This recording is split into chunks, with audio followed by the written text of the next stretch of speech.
Remember, your future self is talking trash about you right now. Until we meet again. Wow.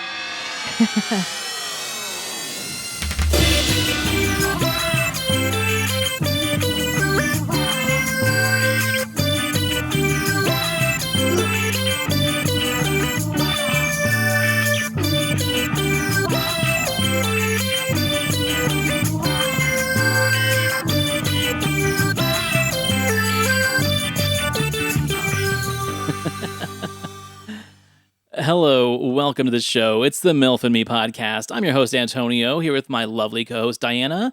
Dianna, welcome back to the show. Thank you. I had to play that because I saw it earlier today and it blew my fucking mind. Mm-hmm. How many times have we talked shit about ourselves and each other over the last 10, 15, how many years? And just thinking about right now, the future us are talking about terrible decisions that we've made, maybe stupid shit that we've said on this podcast, maybe stupid decisions we've made financially, romantically, blee, blue, blah. Blee, blue, blah. And fuck. We talk about it all the time, to think that the future versions of ourselves are right now probably finishing off a bottle of wine going, what the fuck, Dianna? Yeah. Like, what the fuck? Well, we're here now. Yep. And it's great to see you. It's good to see you too.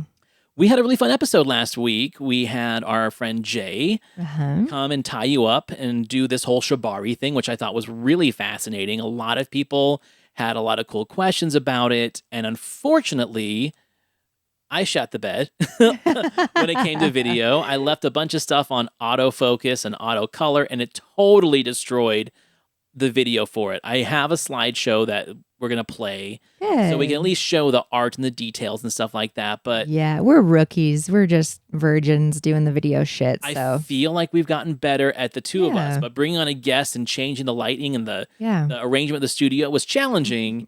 And let's just say it was a valuable lesson learned. It's just like sex, you guys. Just like it. You just get better and better and better as the time goes. And you got to fuck up every now and then to understand, hey, this works, this doesn't work, this is good, this isn't right. You're supposed to get better? Yes. Where's Kristen when we need her?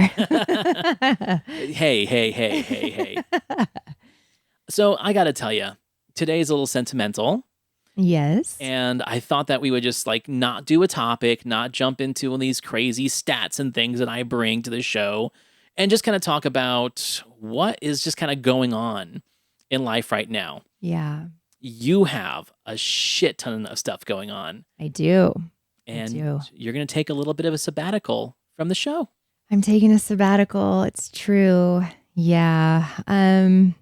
Just life, 3 kids, company, doing a lot. And there's other stuff going on in the background that got to get my bearings straight before I can dive back into this. But you're going to keep things rolling. We're going to have some guests on. Yeah, don't forget about me. We're not going to forget about you. You're gonna pop in. I hope that you send us some FaceTimes and stuff like that. I'll make some surprise visits. It'll be good.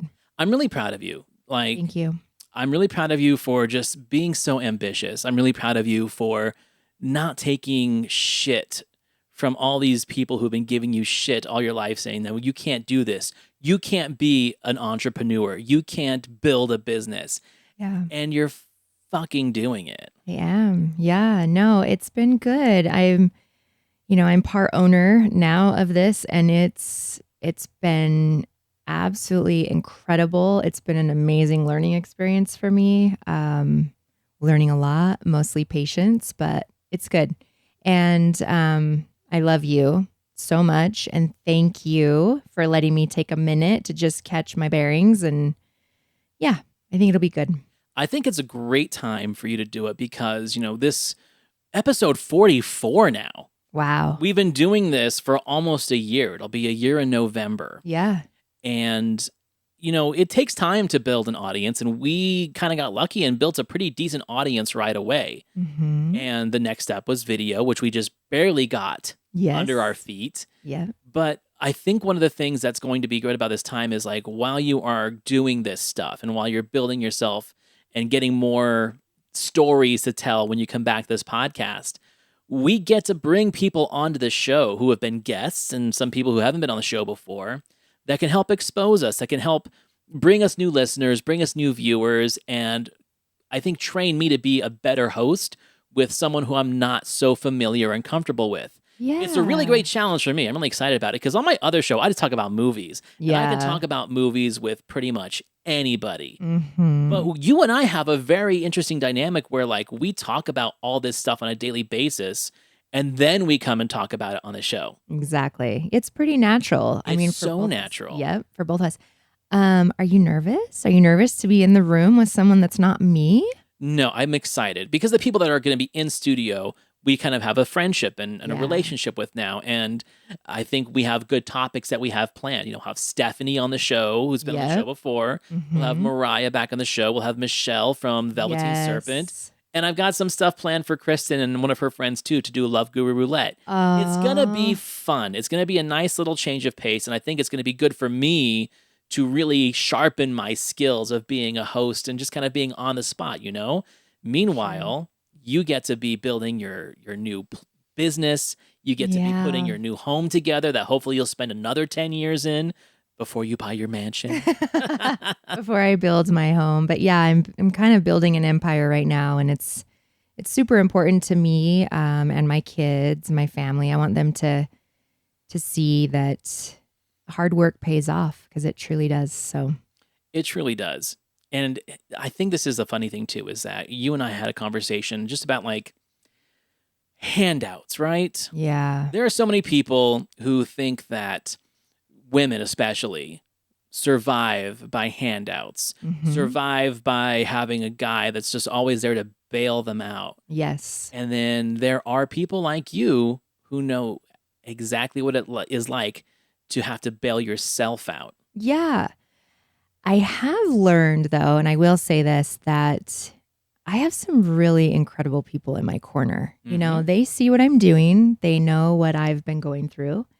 And it's taught me that it's okay to ask for people for help. Like if you need a little assistance, it's okay. This is exactly what I was leading up to. And we didn't even plan this. It's because if there's one thing that like we've learned from these toxic fucking gurus and weirdos on the internet and Instagram and TikTok and all this stuff like that, is that they keep saying that, women are just there for the bag. Women are just there to get what they can out of a man. They don't have any appreciation for men. And people who are helping you out right now are people that you have never exploited, that you've never tried to do that for. Exactly. And it shows that there are some good fucking men out there who recognize someone, especially a woman, who is going to do what they can to get themselves out of a situation or build their own empire. Yeah. And it's refreshing for them to be like, oh shit. Yeah. Here is someone that goes against everything that these fucking male gurus have been saying. And I would love to help them out. I would love to help them build their empire. Yes. So it's done two things for me. One, it's just built my appreciation and confidence in you to achieve what you want to achieve. But it's also reinstilled my confidence that there are fucking good guys out there. Yeah. And that we have to stop listening to toxic female gurus and toxic male gurus and just go with our hearts and just go with our minds and our common sense that, there aren't just fucking nasty people out there. The world, I think, is mostly filled with people that would help someone else if they had the opportunity and the means. And we're seeing it happen for you right now. And I love that. Yeah. Yeah. Thank you. I mean, holy cow. It's been quite a learning curve for me to, I'm the girl, as you know, the woman that doesn't need help ever. I have this ego, right? Don't I know it. I have this ego that's like, no, motherfucker, I'll do it myself. I got this. I can do it. But no, I've entered a interesting space in my life, or an interesting time, if you will, that I get to ask for help. I get to feel what it looks like to be vulnerable and just say, hey, you asked what it is I need, and this is what I need. And if you can't do it or if you feel uncomfortable, it's okay. I'm good. It's just that you asked what I need. So I'm going to be honest with you. For me to be able to open up is a completely different chapter for me. Right? Because I have been doing a lot just on my own. I wing it a lot of the time. But another thing with me that I think people don't realize is my gratitude for the smallest amount of service is massive. My gratitude for someone handing me a $20 bill to help me with whatever financially. That is the same gratitude. I give the same gratitude as if that was a massive amount. It's the same gratitude because it doesn't matter. It doesn't matter the number. It doesn't matter the amount. Right. It doesn't matter if it's financial. It doesn't matter if it's just having lunch delivered to my fucking door because I haven't eaten lunch for a week. Mm-hmm. You know, like I usually skip lunch because I'm so busy and I don't remember to eat, or I have meetings back to back, or shit's happening, life's happening.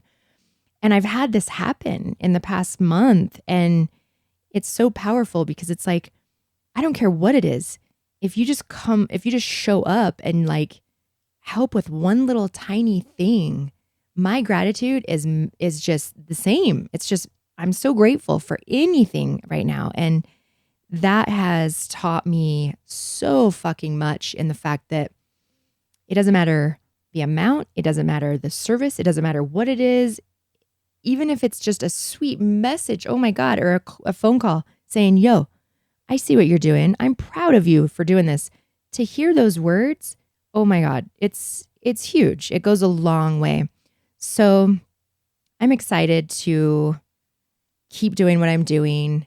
Gives me a little bit more time to focus on that and get my company where it needs to be. And I'm excited. I'm obviously going to be back, but there's more going on in my life that I don't really want to get into, obviously. Right. But yeah, it's good. It's good shit. I think one of the things that we talked about before we started recording is interesting is the generations and how they look at struggle and how they look at conflict. And this whole idea of like, oh, pull yourself up by your bootstraps. Yeah. It's so hard for us. It is. Like late Gen Xers, early millennials. Yeah. To realize that people 25 and under, when we put those same expectations on them, they live in a completely different world with a different wage, with a different wealth gap. Yep. Pulling yourself up by your bootstraps doesn't really work anymore, because saying that to a kid 25 and under means, okay, well, now you have to work like literally 3 full-time jobs just to buy what we bought with a part-time job 30 years ago. It's fucked up. And you as a parent, that's a huge, I'm going to say, burden for you to have those conversations, but not like build a sense of anxiety and despair in your kids, because they're going to realize it on their own very quickly. Yeah. Once they are like starting to work and pay for things and pay for gas and try and get a car and try and get a loan. Yeah. That we did have it easier. And that's what pisses me off about like our generation and older, where they're like, well, we did it. It's like, yeah, motherfucker, but college was less, gas was less. Everything was less. Yeah, totally. You know, my son is 13 years old and he's special needs. Mm-hmm. He'll probably live with me or like in an assisted living home for the rest of his life. One way or another, how I figured out, I don't know. Yeah. I have 2 different courses of action that I can take, and all of them depend on money. That's exactly right. But with you, you've got 3 kids who are really smart, who are really hardworking, who are really, I think, aware of the world they live in. Mm-hmm.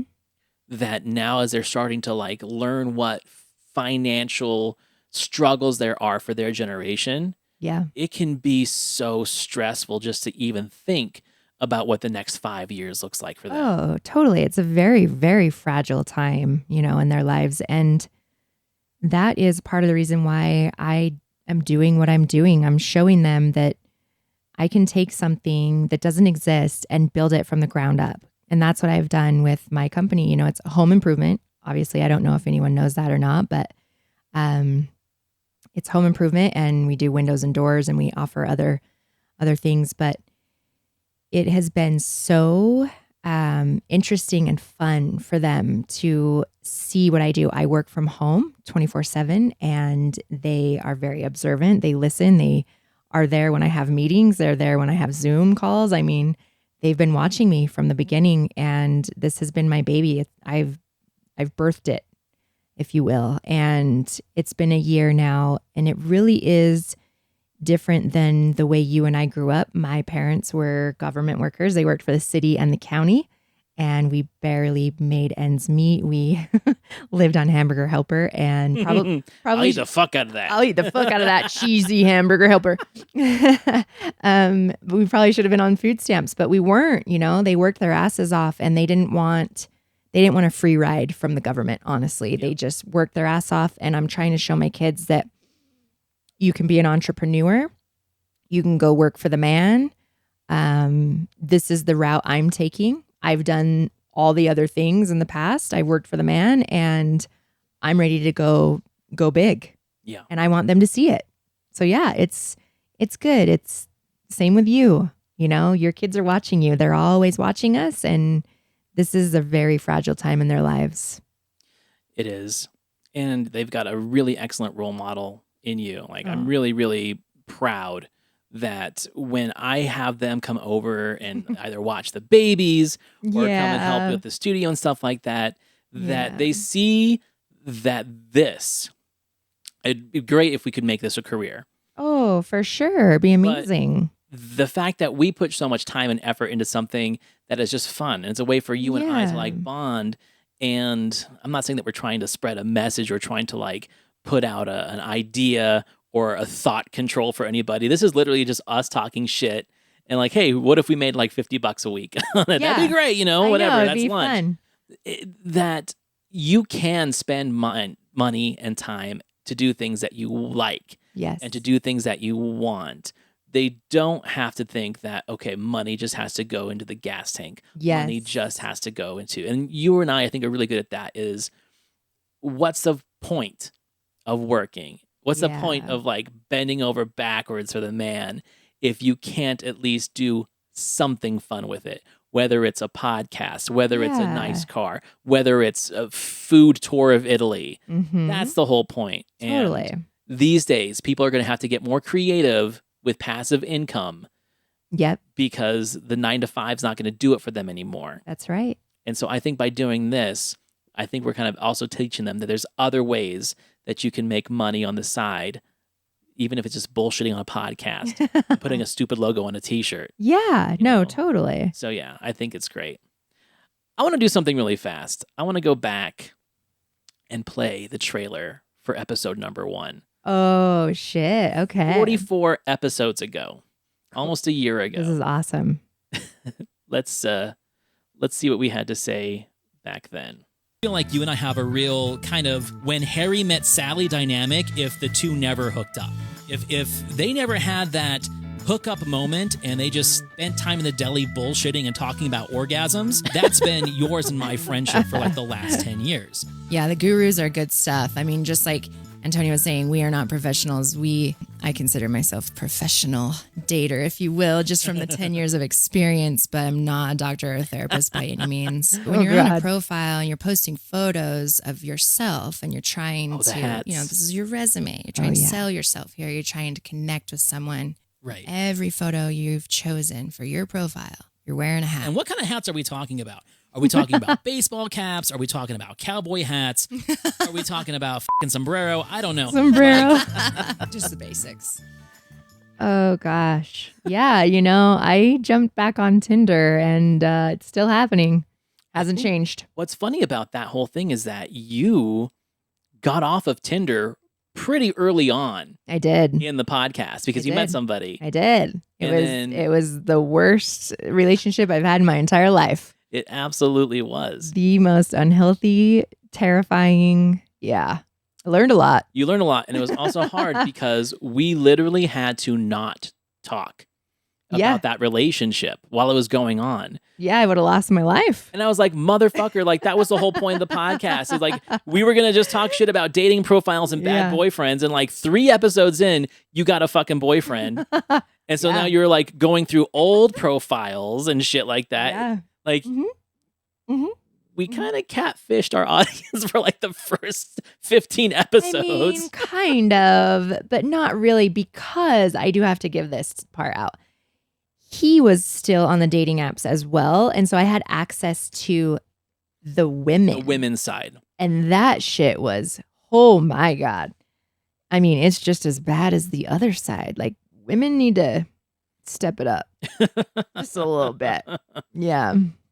I remember that lady that was like, she had a yellow shirt on and yellow earrings. And like the shit in the back of her house was yellow, like it matched. She was in the bathroom. You could see the towel holder in her bathroom. And it was that chevron kind of print.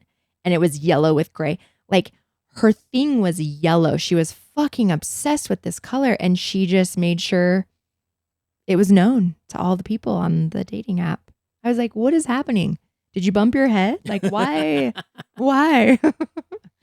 We evolved too, because like in the earlier episodes, we did the dating profiler thing. Yeah. I think, tried for like an episode or two to talk about the I Saw Yous, which we eventually just did an episode about. Like, we really have kind of evolved as things do. Mm-hmm. You know, my other podcast definitely evolved. It went from me just talking, reading reviews to talking people all over the world about movies. So cool. And now I feel like we have really taken different strides as we discover different things. Like, we didn't know what a simp was, and now we talk about them all the time. You knew what a simp was. I didn't know what a simp was. For real? I didn't. You are a simp. How did you not know? Well, I also didn't know I was a demisexual until 2 weeks ago either, so go fuck yourself. Hey, that's so fucking true. That's so fucking true. Remember? You didn't know what half of the sexual things that we talked about were BDSM. until you didn't even know what it stood for. I didn't know what the fuck that stood for, BDSM. I'm like, I don't know. We've learned about what different color bandanas are. We've learned different ways that you can die from fucking. That's right. Yeah. Like, there have been people that have died from boobs. Yeah. They've been smothered to got death. Smothered to death with their woman's boobs. I think that we have probably learned more than our audience has. And it wasn't that we were coming out to like instruct people or train people or expose things. We're not here to teach shit. We're just here to like have fun. And we learned a lot. We learned a lot. For and sure. It really has changed the way I look at the world and look at men and women like toxic shit, because I did start digging through these love gurus on Instagram, because I did start looking at these TikToks and learning things about the society. Remember when I got on OnlyFans? Yeah, you did. I had to, right? You had to do it. You're like, I can't stop talking shit about OnlyFans unless I know what it's about. That shit blew my mind. I couldn't believe the world of OnlyFans. I'm still fascinated by it. I was on it for 3 months, I want to say. Yeah. And my whole thing was, don't talk shit about it unless you know, right? It's interesting. I heard a guy talk about this on one of those, red pill channels. He said that it is hard for him to understand and believe that we live in a society where a woman can make $100,000 a month just, doing what she does in OnlyFans. I think you sent that to me. But he has a hard time with that because he knows that there are guys out there, and there's women too, who are like building our roads and building our infrastructure and drilling and stuff like that. And my whole point that I made to you offline, we didn't talk about this on the show, was that, okay, so who does he think is paying these women on their OnlyFans? They're not just making money out of nowhere. Right. Everybody from I'm sure the lowest class citizen when it comes to wealth to the top tier are paying these women to see them dance, expose themselves, do whatever. It's like a stress relief, right? Like, they'll go to a strip club or they'll go home and like look on OnlyFans, exactly what you're just saying. Or it's like a girlfriend experience, some kind of relationship that they're building with this person, right? Either way, they're getting off on it. Someone's getting off on it and they're giving them their money. Which, you know what? Great. But it goes further.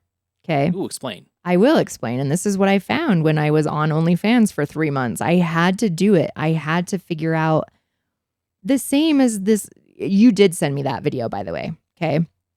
And I was so pissed about it because this guy or whoever these people are get home from work at what? When the sun goes down, they work all day. It's hard labor. Yeah. Okay. OnlyFans, to make that amount of money, you don't fucking stop. There is no break. No, it's 24/7 plus, if there's such thing. 24/7, 365. That's the only way these people are making that amount of money. I went through it. Like, you literally cannot go a day. You cannot go an hour. You can't even go. If you want to make that amount of money, you have to be on top of it nonstop. It's a lot of fucking work. It might not be hard labor. You might not be in the sun working your ass off and have back problems. Right. However, they are doing more hours to get that amount of money. They really are. It's right. Crazy. And this is kind of the other thing that we talked about, is that it's a hypocritical stance to take that shames women. And that's what pissed me off. Because me too. dudes like this that are on these podcasts, these so-called hustlers, right? They're not building the fucking roads. I know. They're not out there drilling stuff. You know what they're doing? They're selling bullshit to people. Yep. They're selling courses and bullshit and motivational speaking and all this nonsense. It's practically the same thing that women are doing on OnlyFans to get their whatever, $20 a month. Yep. It's just someone jerking off, right? Yep. But I would much rather watch a beautiful woman jerk herself off than that douchebag on a stage telling me I need to buy his course to be a successful man. Because if I don't, I'm a beta. Well, if he's sitting there telling you or saying that he's against it for whatever reason, he has he's subscribed to someone's OnlyFans. He knows what's going on. He's seen it. This man is literally paying money to see someone do whatever it is they're doing. I mean, my thing was just photos, right? Like, I just dipped my toes in because I had to see what the world was about. And the OnlyFans world, I earned so much fucking respect for everyone, the women and the men. There are so many men on OnlyFans. Oh my God. There are. Remember, we did an episode where we looked at people who were like popular content creators. Yeah. And a lot of them were either gay men or bi men or couples. It wasn't just like, did they just want to pick on these young, attractive women? You know what? Young, attractive women only have X amount of time to be young, attractive women. Let them fucking have it, bro. Mm-hmm. You know? And okay, you think that they're going to ruin your life and not want to date you because they, you know, are a boss babe now and they're self-made and blah, blah, blah. Well, then don't date that person. Right. Date someone that wants you and your bullshit. Yeah. The problem with these guys is they think that they deserve everyone and everyone should be subservient to them and have their mindset, because if they're not, then they're just going to shit on them. Yep. And it works both ways too. We've seen really toxic women talk down men. Yes. And you're a bigger advocate for that than I am. Totally. You know, so I think that, you know, I love when you say everyone just kind of needs to stay in their own lane. They do. They need to fucking shut up and stay in their own lane. I mean, I don't know. This whole thing, you know, and I'm hoping that this changes one day, but this whole thing where men's needs and all of these things about men just gets pushed on the wayside is really aggravating for me, because men have needs just like women. It just doesn't get expressed. Yeah, I agree with that. I agree with that 100%. And when it does get expressed in these channels, in these TikToks, and these Instagram reels, it is a sympathetic plight that kind of covers all bases and all men. But the problem is that when we're talking about these women who are talking about assholes, there are assholes. Yeah. So stop putting the assholes in the group that need to be respected, because I really don't think they fucking do. That's right. You know? I'm the same. You know who needs to be respected? The guy that has been shot down at the bar 100 times and he keeps taking his shot. Yeah. The guy who's interviewed for like 100 positions at the bank and just keeps taking his shot.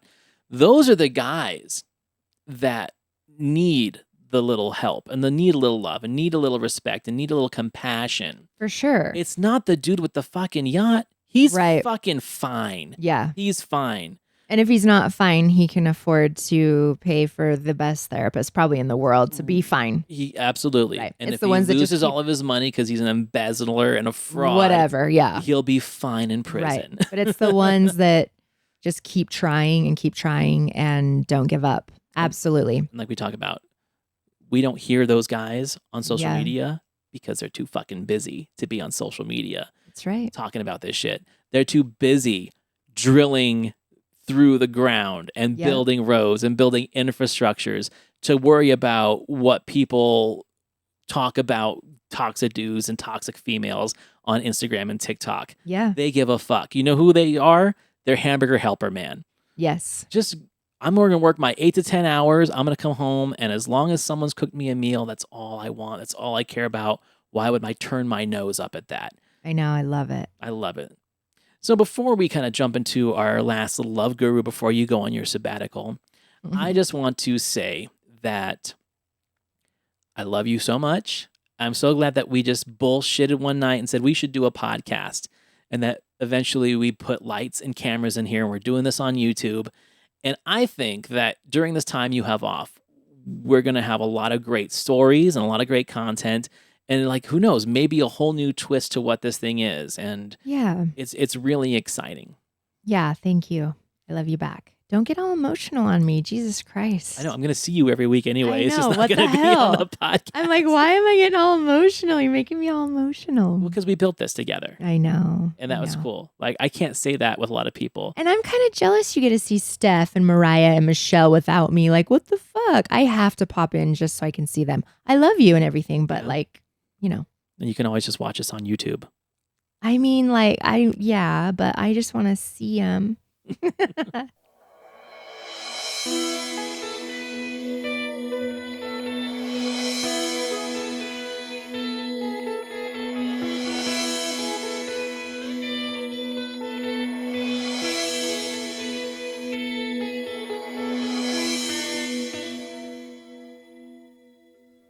FBI raid at NSA employee's home reveals over 16 million D-pics. Federal prosecutors have charged Hillary Wang. It is believed Wang used her top-secret security clearance to illegally download an estimated 16 million pictures of off of unsuspecting Americans' mobile phones and computers.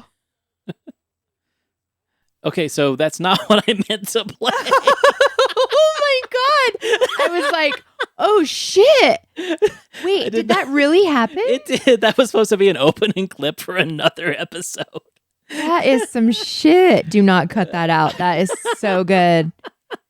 Oh God. Well, that was fun. That's not what I meant to play. But that's real? That's That a was real story? 100%. And her last name's Wang. Wang, this is what I meant to play. Tinder was groundbreaking because it taught people you no longer need to experience heartbreak. Just get distracted. So what happened is when in the past, when you'd break up with someone, you'd be a little bit hurt and you'd dwell on the situation, try and self-improve, and then either get that person back or just work on yourself. That has been replaced with just download Bumble. Just download Tinder. What's wrong with you? So here's what's happened. Our coping mechanisms is no longer self-improvement. Our coping mechanisms are, how do I find somebody else? And as a result, we're going from one trauma to the other trauma, carrying that baggage with us and projecting it. So I think Tinder was the devil's workshop for marriage. Yeah, it's exactly what the devil ordered for marriages because it completely distracts and takes away the commitment element in relationships. So what do you think about that, since you were on Tinder, and that's essentially how this podcast started? Well, first of all, she's beautiful. Drop dead gorgeous. Jesus Christ. She's spot on. Mm-hmm. She's right. You know, it's almost like a test, you know? For me, I have had years and years of therapy and life coach type impact training therapy, if you will. And like years of it. Holy shit. I have so many tools in my back pocket, but so I know when I need to take time to heal. Okay.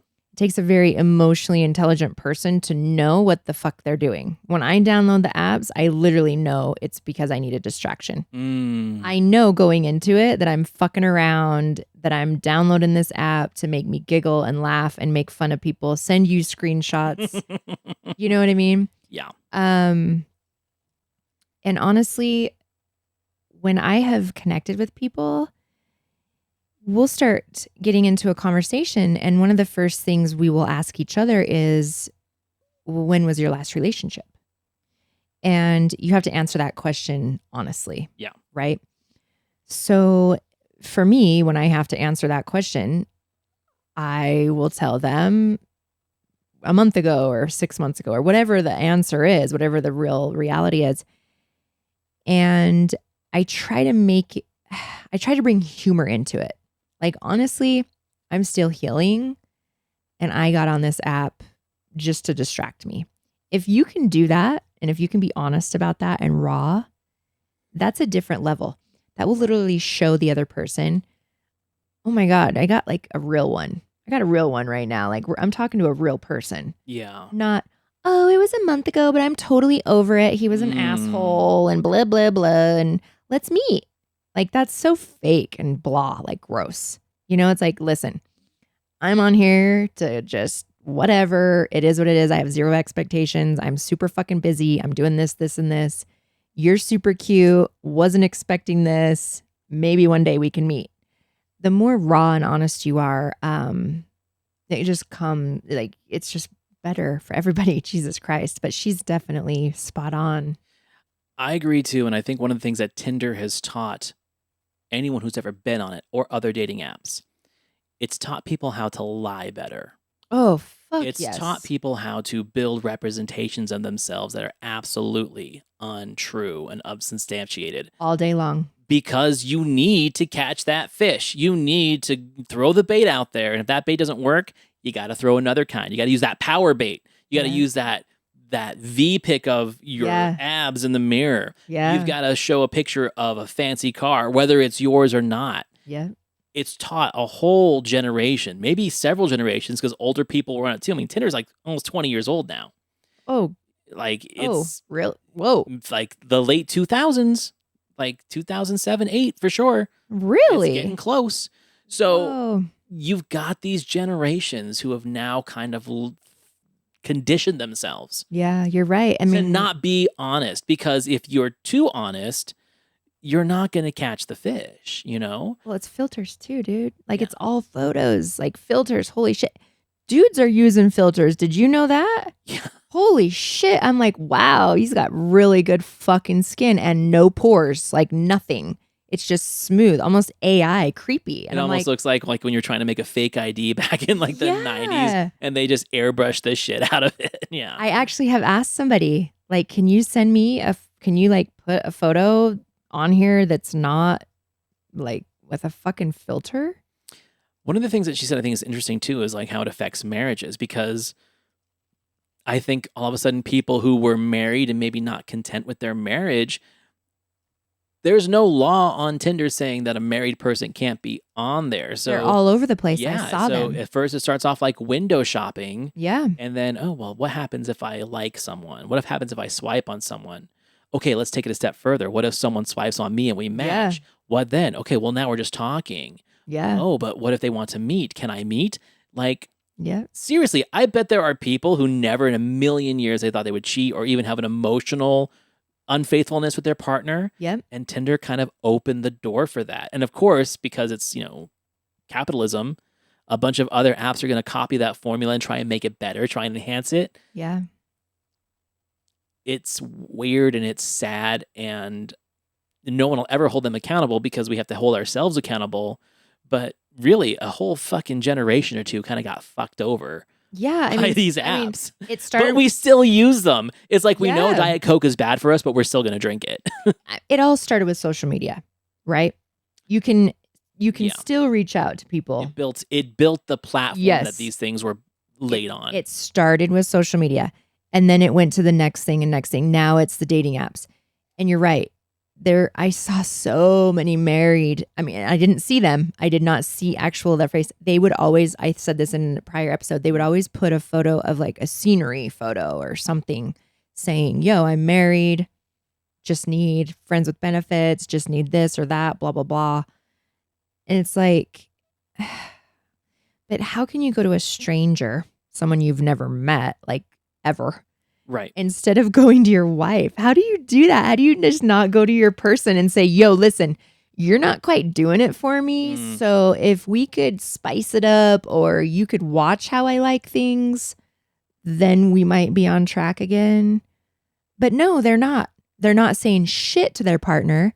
They're downloading the app and they're going behind this person's back. And it's so sad and it's so fucking terrifying. Oh my God. If I wasn't already afraid of and had trust issues, I am now times a million, way more than I ever have been before, because anybody can have a secret life on the side, right? You have to make sure you start with yourself. This is where I don't give advice, but this is like my little teeny tiny bit of advice to the world. It starts with you.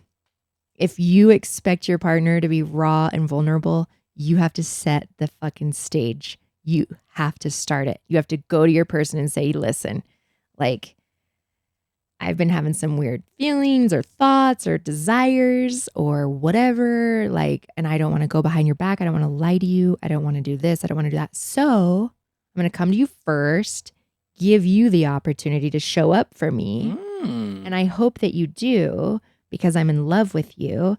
I don't want to lie to you. I don't want to be, creepy and weird behind your back. So let's fucking do this together and be solid.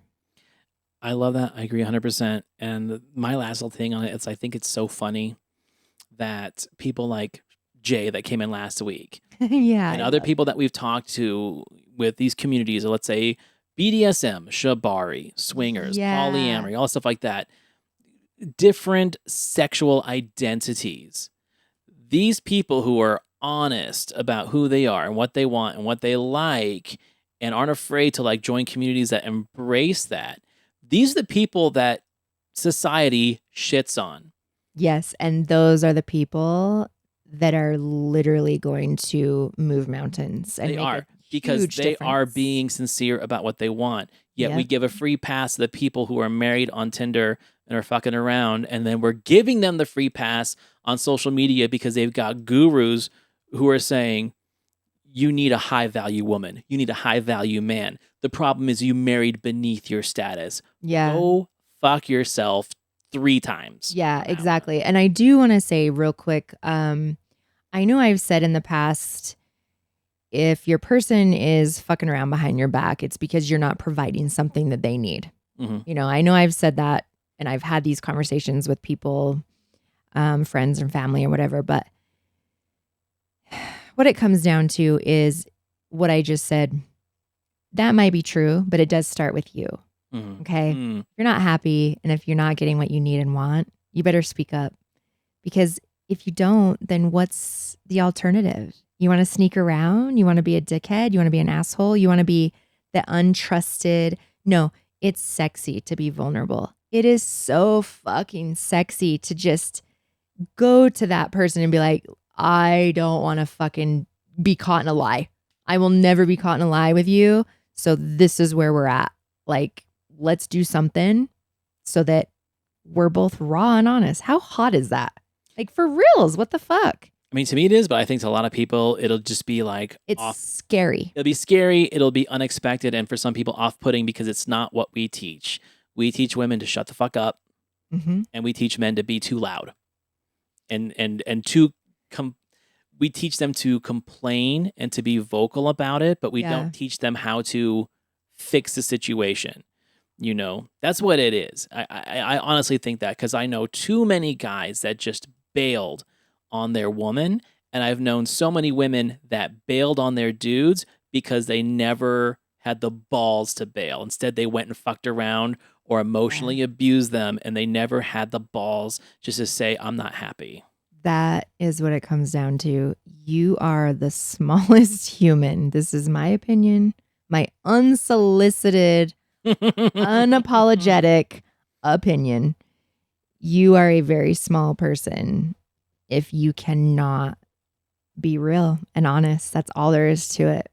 It's just like, it's everything I've learned in the past 11 years of being single and divorced. Like, be honest and raw and vulnerable. It's sexy. It's hot. It's so attractive. It's so good. Oh my God. If my guy came to me and did that, oh my Lord, I would attack him all day long, twice on Sunday.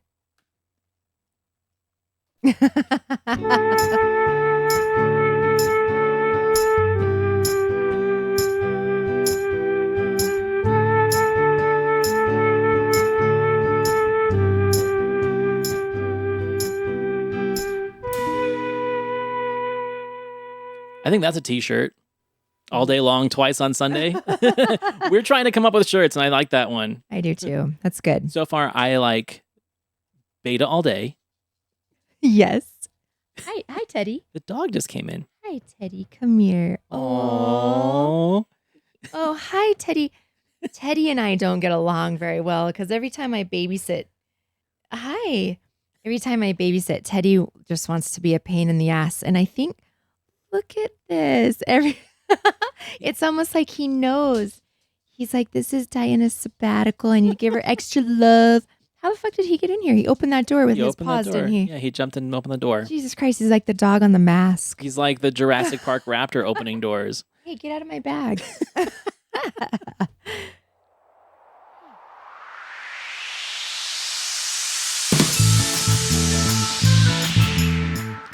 All right, well, this is it. We'll see you in a couple months. He loves me. He loves you. This is brilliant. What a way to end the show. What a way to end it. Did you know that animals go where all the good energy is? Well, he's over there right now, and he's not over here, so what does that say about me? Well, I don't know. Everyone, go and follow us on our YouTube channel and follow us on your favorite pod listening platform. Make sure you email us at the milfandmepod@gmail.com. And send Dianna just some lovely messages and texts because we're going to miss her for the next couple months. Yes, please do. I love you guys. Thank you so much. And Teddy. We love you, everyone, and we will see you soon.